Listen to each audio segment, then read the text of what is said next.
आपको इस वक्त जो कुछ भी डेवलपमेंट होते दिख रहे हैं भारत और पाकिस्तान के बीच में। आइए चलते हैं सीधा नई दिल्ली, जहां पर भी एक्शन भरपूर है। पूरा जो कुछ भी कार्रवाई भारत की तरफ से बड़ी की जा रही है, उस पर किस तरह के डेवलपमेंट नई दिल्ली में होते हुए दिख रहे हैं, किस तरह के फैसले लिए जा रहे हैं, किस तरह की मीटिंग्स हो रही है।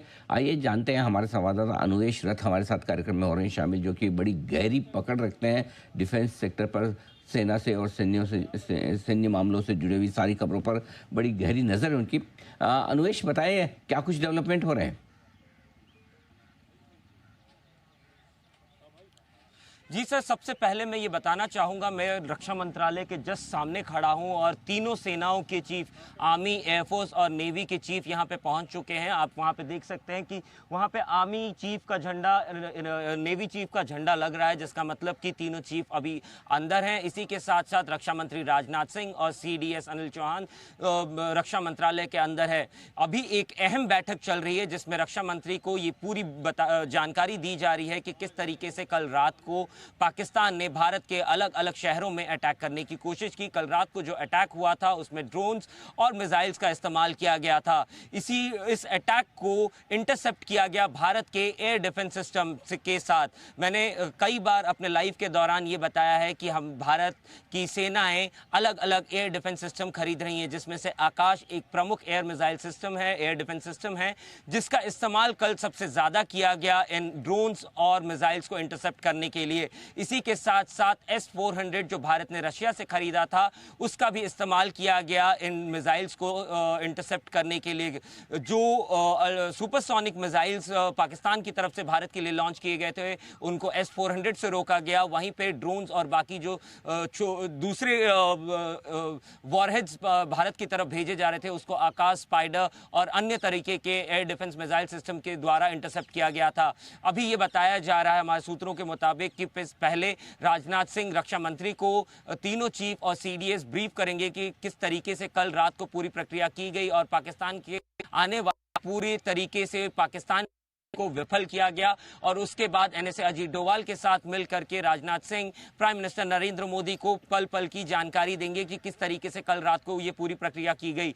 वहीं पे मैं ये भी बताना जरूरी समझता हूं अभी कि कल पूरी रात को जिस तरीके से पाकिस्तान जब भारत के अन्य शहरों पे, अलग अलग शहरों पे अटैक कर रहा था, उस वक्त राजनाथ सिंह, प्रधानमंत्री नरेंद्र मोदी, पूरी जानकारी प्रधानमंत्री नरेंद्र मोदी और राजनाथ सिंह तक पहुंचाई जा रही थी। पूरी तरीके से प्रधानमंत्री नरेंद्र मोदी और राजनाथ सिंह पल पल की अपडेट को ले रहे थे। और इसी के साथ साथ पाकिस्तान को ये पहले ही बता दिया गया था कि हमने जो अटैक किया है 7 तारीख की रात को, वो सिर्फ टेररिस्ट कैंप पे था, वो नॉन मिलिट्री और नॉन एस्केलेटरी था। लेकिन पाकिस्तान पिछले 2 दिनों से लगातार भारत की सीमा के अंदर भारत की मिलिट्री इंस्टॉलेशन को अटैक करने की कोशिश कर रहा है, जिसमें 2 दिन से वो लगातार विफल होते जा रहा है। तो बड़ा एक्शन होता दिख रहा है। भारत की तरफ से बड़ी कड़ी और तगड़ी जवाबी कार्रवाई होती दिख रही है। और एक बड़ी बैठक इस वक्त चल रही है। रक्षा मंत्री राजनाथ सिंह तीनों सेनाओं के अध्यक्षों के साथ, अपने हेड्स के साथ समीक्षा कर रहे हैं। और अन्वेष, आपके साथ जो भी कैमरा मैन है उन्हें भी बधाई दीजिएगा। बहुत ही बढ़िया शॉट उन्होंने लेके दिखाया है। पूरा यहाँ से जूम करके उन्होंने जो जहाँ मीटिंग चल रही है और साथ ही नौसेना के झंडे के साथ बताया, बहुत बढ़िया।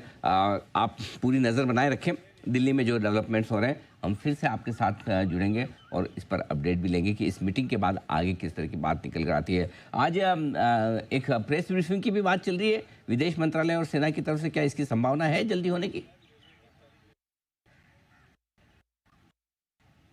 जी, लगातार पिछले 2 दिनों से गवर्नमेंट ऑफ इंडिया एक प्रेस कॉन्फ्रेंस कर रही है, जिसमें एयरफोर्स और आर्मी की तरफ से 2 ऑफिसर्स को लिया गया है और इसी के साथ साथ विदेश मंत्री खुद इस प्रेस कॉन्फ्रेंस को कर रहे हैं।